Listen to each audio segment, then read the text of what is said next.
Welcome to another Books and Things with Tom. Tonight we have something different in that we're going to do a little history checking here. My first guest is Bill Langman, who is President and Restoration Committee Chairman.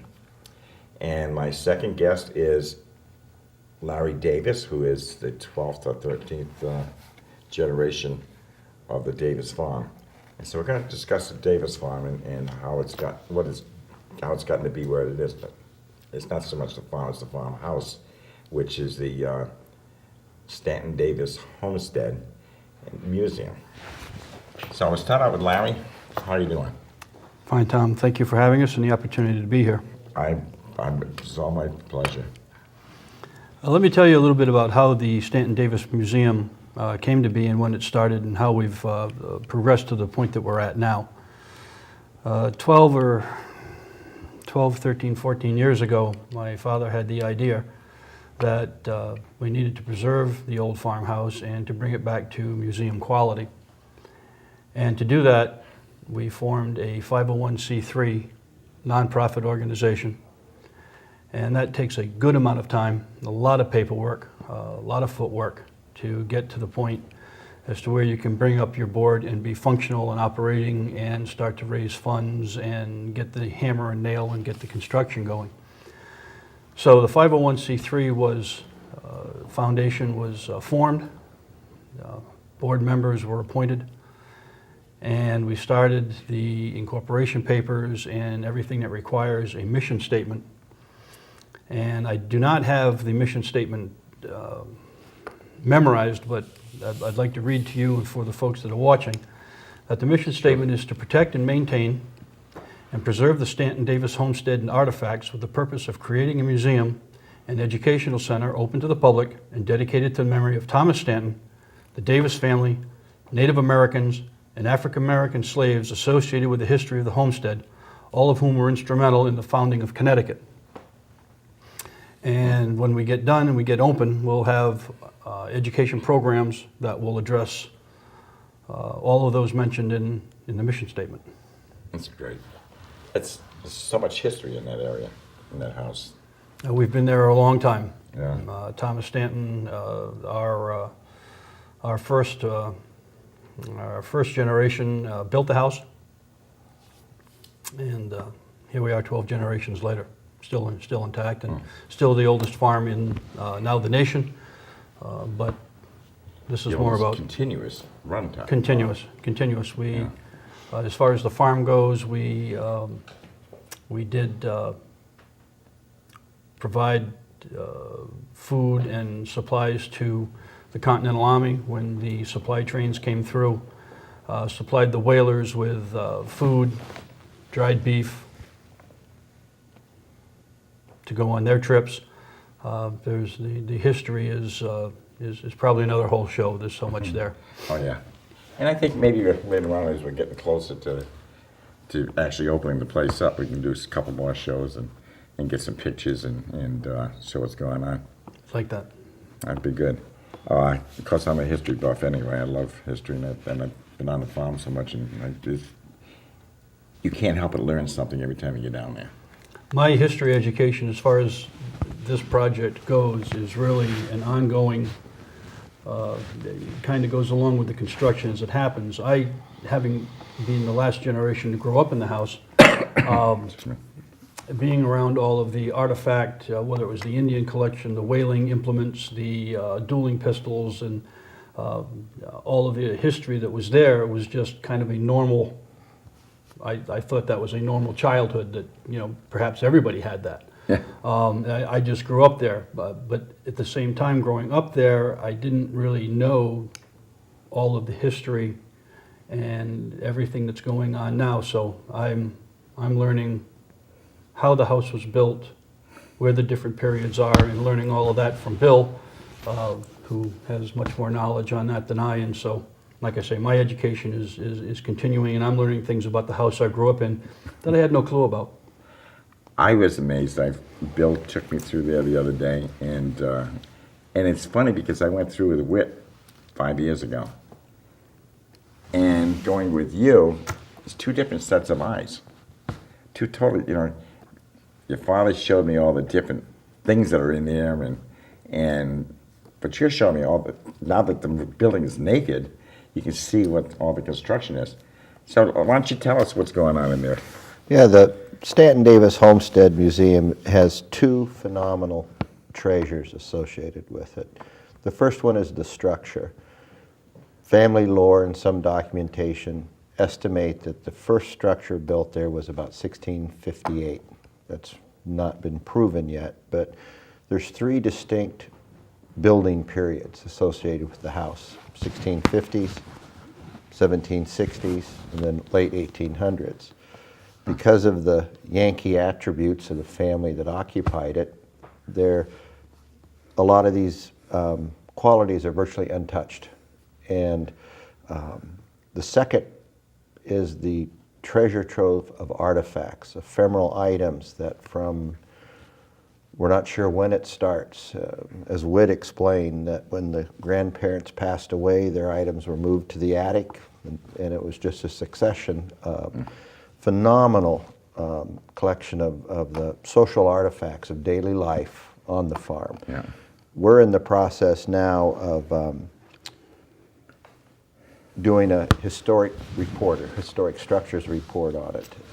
Will be done in the next couple months, along with dendrochronology and a few other investigations where we will be able to definitively say when the first part of the structure was built. Yeah. And that age could give the house another unique attribute. We'll be able to understand the changes with this research that has gone on. So once we've been able to document that and preserve the house and segregate the different periods within the structure, we then have this great collection of daily life items that went along with that. And one of the goals as an educational center is that it becomes what we call a study house, where people that want to come study a specific period of history not only has the unaltered architectural features, but you actually have the documented life plus the items of the people that were living there. And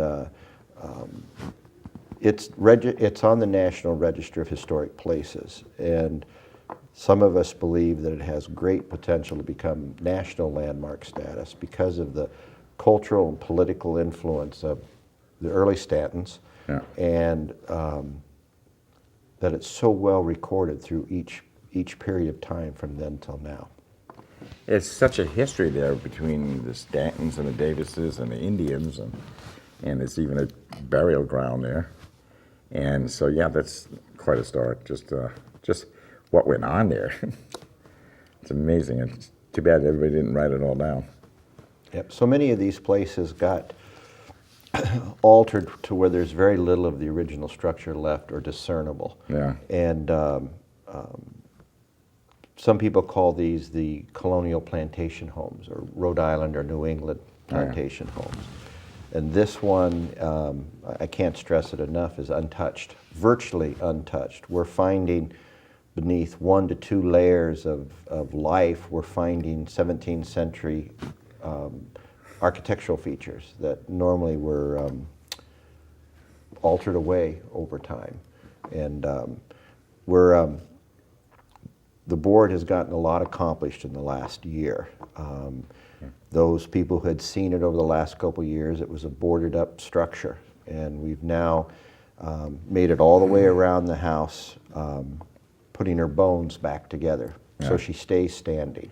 Well, the nice part is even though they added on and made some changes here and there, they didn't seem to ruin what was there. Correct. The more we investigate, the more story we're finding. There's what they thought was the original home and then what was added on to it. The clues are still there to decide that and define that. And was it what they call a stone ender? Was it what they call a square house plan?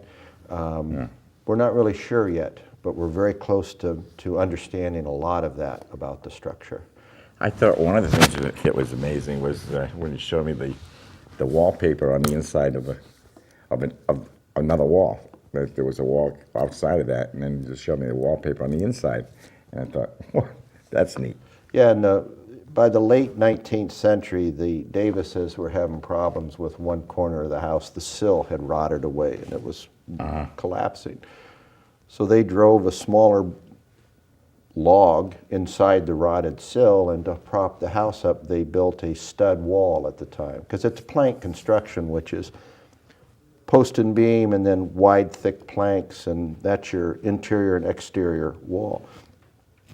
Well, to put the stud wall up to keep that corner of the house from falling down, they just put it right over what was ever on that wall that day, and just so it's a capsule in there of how you were living in 1890. And Now, with all the artifacts that are sitting out there, and we know that's thousands of them, they're all going to fit back in the house?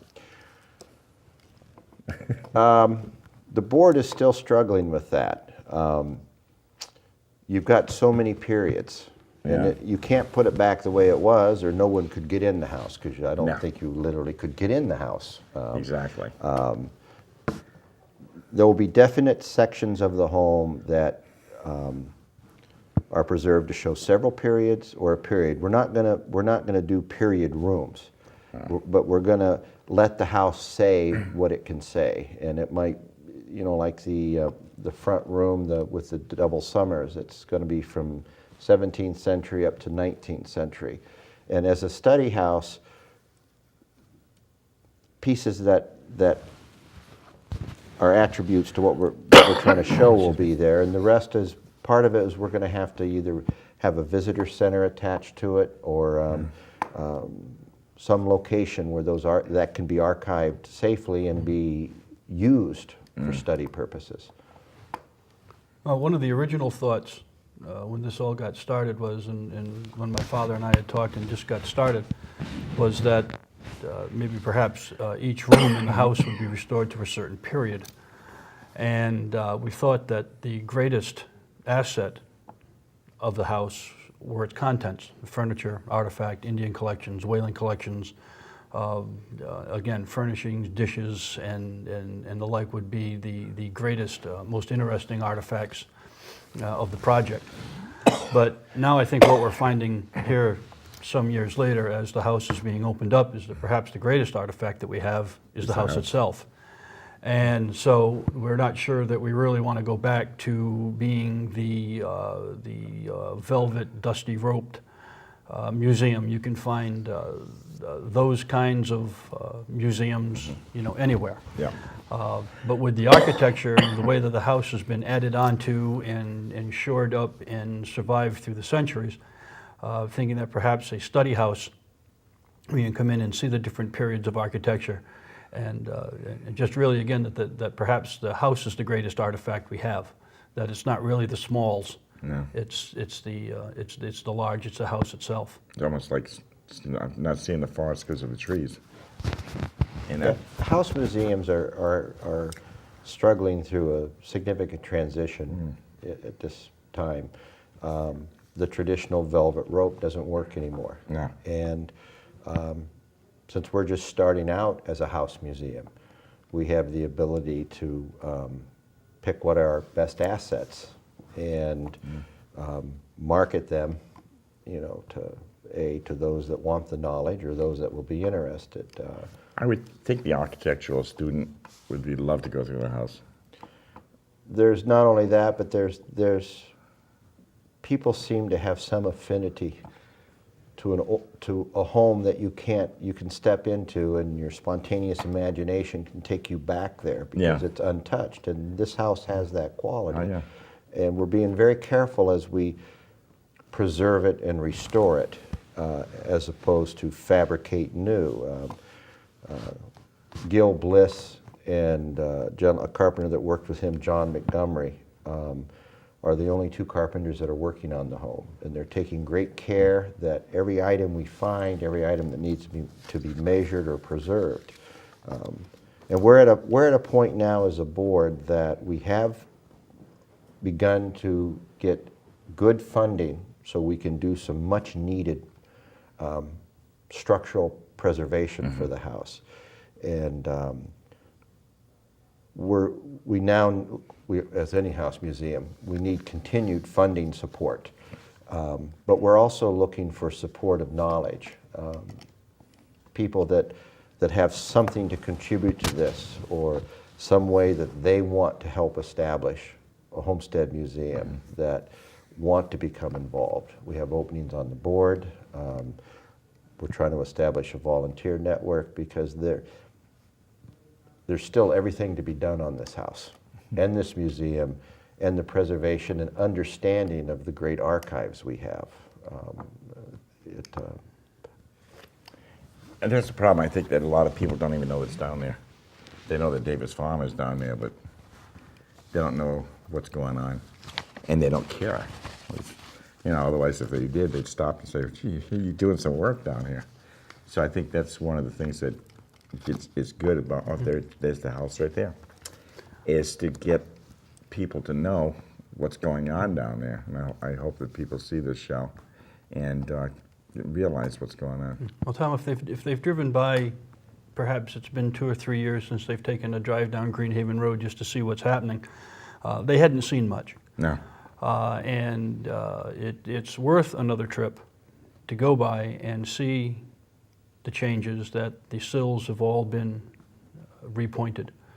The foundation's been repointed, that the sills have been replaced, that the where we were all boarded up, now we have what we're calling a goggle, where that's gone over the windows, which are very unique in themselves and in their construction. People will go by now and see that there's actually hammer nail, there's shovels, there's actual dirt being moved, and the project is now at the point as to where we've covered all the bases, we've done all the paperwork, we've got the board set and functioning, and now that we do have some funding that's starting in, that we're funded both privately and through grants, also with membership of varying degrees, of just a general membership to a life membership for contributions. So that our construction budgets are quite stable, and now our budgets for the everyday items of electricity and such things are also covered. So there are a lot of ways to contribute, a lot of areas for people to come onto the board and help, and maybe this would be a good time to explain the difference between the Stanton-Davis Homestead Museum. Do you want to hold on to that? Yeah, I just got one question. Okay. You mentioned membership. What is the membership? General membership from, I believe, is $45. $45 all the a way year. to a $1,000 life membership. Okay. So people can And actually they join. They are all 501c3. They are charitable donations and tax deductible. Every dollar is tax deductible. Larry this year orchestrated what we call a hard hat tour, where we open to an invite and general public through the newspaper the ability to tour the house. And that's something we want to do several times during the year. And also, if they contact us, give dozens of tours a year. Family members come from around the country, want to see the family homestead, but within limitations, the public can see it. All they got to do is ask for a tour, and then we show up to more people that know about it. The more we're going to succeed at preservation. So a person can join, not be on the board, but they can join for $45 membership fee and just be a member. What will that get them? We're still developing that. A, it'll get them a tour. B, they can say they belong to the same club Larry does. Wow. Okay, I'm just It's curious. worth something, I guess. But there's a Stanton-Davis organization, I guess you have to be a blood relative to belong The to. Stanton Society. Stanton Society. And it's amazing the amount of people that belong to that want to come see the homestead. And they take vacations with their families. Yeah. There's a real interest to this. But the membership, they become a member of a growing organization. Not only would we like you as a member, but you've got some time to volunteer, knowledge, desire to volunteer. or you feel you can meet a need on the board. We're And they eager can for get all to of watch it. it grow. Correct. And therein, I think, lies the uniqueness of the opportunity for folks to join and get in on the ground floor, so to speak. Here's an opportunity for folks to come in and start with a museum that is developing, that's being built, that's being molded every day.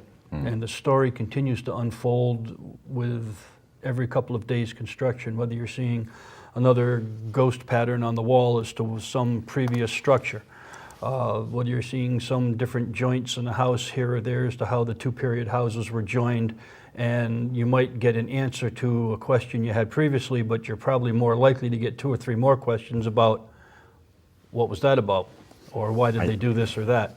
So the opportunity to get in and get started and really get going from the very beginning, I think, is a unique opportunity for folks to join. Yeah, that's good. So everybody got the email up there, and go to Facebook and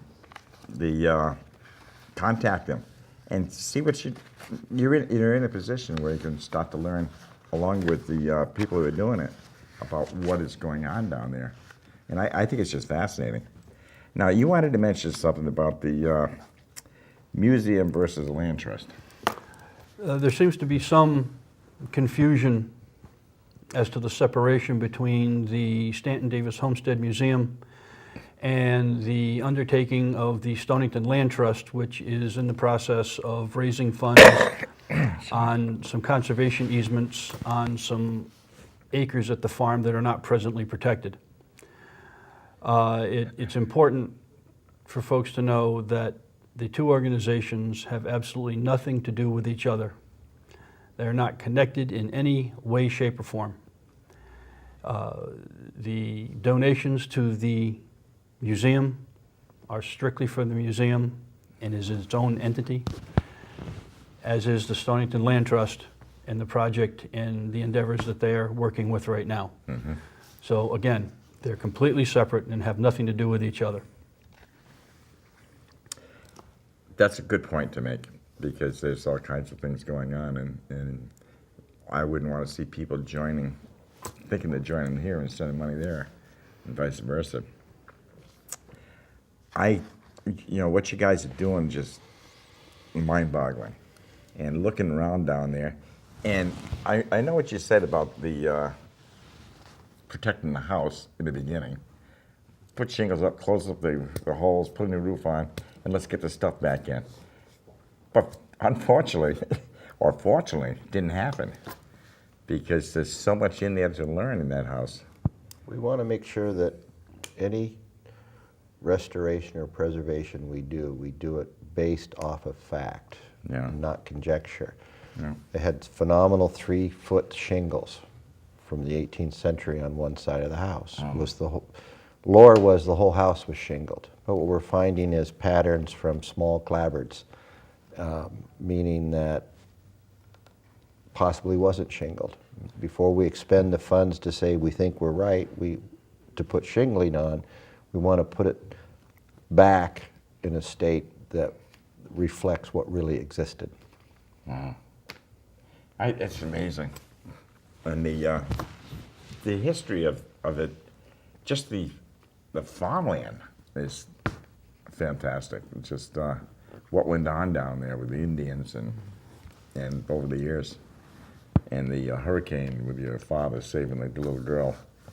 That I don't know. It's very hard to find anything that's lasted this many years and still have everything there to work with. It's a unique treasure. Extremely. Well, that probably goes back to the fact that probably most of our generations were pack rats, and we didn't really throw that much of anything away. So really, what you've got in this house is a living history through the generations and the centuries. And you talk about all of the artifact that was in there. That we had to get all of the smalls out of the house. You remember now that this house is giving indications that it wants to open up and fold up and hit the ground like a house of cards. Mm. It wants to go every direction on the compass and fall in. Yeah. And so, when you started talking about what period do we want to restore the house to, the big question was, we don't have, the point was we didn't really have to worry about what we were going to restore to if we didn't have something to put it in. So shoring up the house and having a solid shell was more important than about what we're going to come back into the house, because we weren't exactly sure that we were going to have anything to come back to. If we'd have caught another hurricane in the last few years, Could have taken it out. it really could have taken this thing right to the ground, and then, you know, this would have been a different story. So getting the work done on the exterior is primary, and then we can worry about what we're going to do on the interior, what period we're going to come back to. You get your choices. Well, see, there again, A lot of we're choices. basically working with a blank canvas. Yes, exactly. And that goes back to the opportunity I was saying about people that could join and membership and really get in. This really is a blank canvas. Yeah. It's an evolving story. Yeah, because you just suddenly take a turn and just have a whole thing different because of what you're finding. And that's what I was saying about an architecture. A young architect goes in there and looks at that place, and he spent months in there trying to find out what's going on. Definitely. And so the school, it could be an educational building, it could be a number of things. Now we're talking about with the old fireplace, the big fireplace with the beehive and the Dutch ovens that are in there, of some kind of hearth cooking, and then again an education center for people to come back to. You were talking about being able to see what's going on. When we did the hard hat tour, people were able to see that. In the spring, we'll have another. So we'll get some information out on that, something in the paper as well, and people will be able to see the progress that's coming along. And those that are interested or just coming on board will be able to get in. We were unable to go into the second floor. We're worried about structure, and weight loads as far as getting people up into the second floor. We may or may not be able to do that in the next one in the springtime here. But there's something happening in progress every week. Anything you'd like to add? Nope, thank you for having us, and my we pleasure. appreciate any support the community can give us. I'm like a sponge. I eat all this stuff up. Watch for some flyers and notices, and on Facebook and the Stanton-Davis Homestead in the near future. And please visit them on their Facebook page for current information, and I'm sure it's probably being updated. You can also make donations on the site or volunteer to help with the restoration. Excuse me. Next Friday, the 30th, the Parkdeck VFW is having a fried chicken dinner. And don't forget, they have luncheon specials and on Fridays and Sundays. And email me at santostom@comcast.net or visit my website, tomsantos.net. If you have any questions, I'd like to hear from you. February 1st is coming next week. That means that we're getting into baseball season shortly, and NASCAR is going to be starting up, and spring is getting closer. So I think we all got something good to be looking for, and the building won't be that cold either. Yes. You should be reading, cuddle up with a good book. Thank you, and see you next week. Thank you.